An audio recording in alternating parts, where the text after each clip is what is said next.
ओम नमः शिवाय। आज हम जानेंगे शिव भगवान के दिव्य ज्ञान।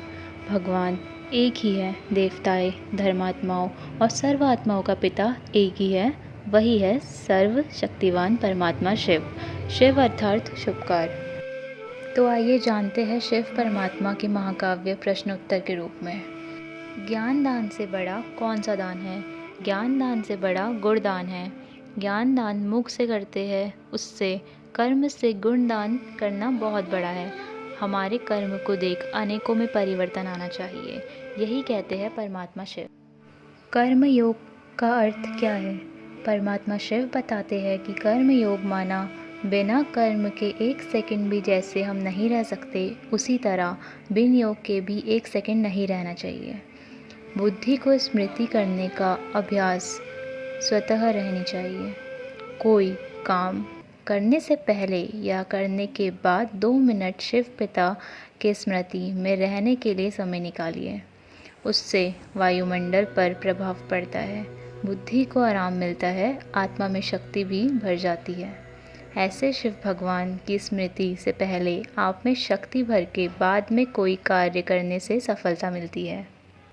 समय से पहले भगवान की सेवा में सहयोगी बनने के क्या लाभ है? अंतिम विनाश से पहले शिव भगवान को जानकर विश्व परिवर्तन के कार्य में उनके सहयोगी बनेंगे तो 1 की लाख गुना प्राप्ति मिलती है। विनाश समय के संकेत, प्राकृतिक आपदाएं देख के अंतिम समय जानकर सहयोगी बनेंगे तो शिव भगवान दाता 1 का 1 गुना ही देते हैं। योगी को सहयोग क्यों मिलता है? योग का अर्थ है बीज रूपी शिव परमात्मा से मन को जोड़ना। ऐसे जो भी बीज रूपी शिव बाबा को याद करते हैं वे और किसी से मदद मांगने की आवश्यकता नहीं रखते। परमात्मा स्नेह की महानता क्या है? शिव परमात्मा के महाकाव्य आत्माओं के स्नेह परमात्मा के स्नेह में बहुत अंतर है। आत्माओं के स्नेह स्वार्थ से भरा होता है, लेकिन परमात्मा के स्नेह में कोई स्वार्थ नहीं रहता। तो आइए जानें दान और पुण्य के बीच क्या फ़र्क है। शिव परमात्मा कहते हैं कि दान और पुण्य के बीच बहुत अंतर है। कहा जाता है दान करने से पुण्य मिलेगा, परंतु स्थूल रूप का दान करते समय भी सावधान रहना है, क्योंकि उनसे पाप भी होगा। उदाहरण के लिए हम किसी एक गरीब को अगर धन दान करें तो उस धन से वो अच्छे बुरे दोनों काम कर सकता है। अगर वो बुरे काम करे तो उससे आधा पाप हमें मिलेगा। शिव परमात्मा के महाकाव्यों की क्या महानता है? शिव परमात्मा के महाकाव्य आत्मा को शक्ति देते हैं। परमात्मा से आशीर्वादों की प्राप्ति होती है, मन शांत रहता है।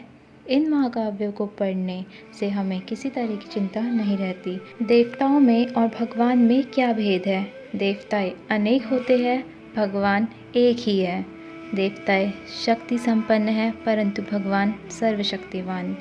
देवताएं शरीरधारी होते हैं और भगवान अशरीरी होते हैं, ज्योति बिंदु स्वरूप। देवताएं दिव्य जन्म लेते हैं, परंतु भगवान अवतरित होते हैं लेकिन जन्म नहीं लेते।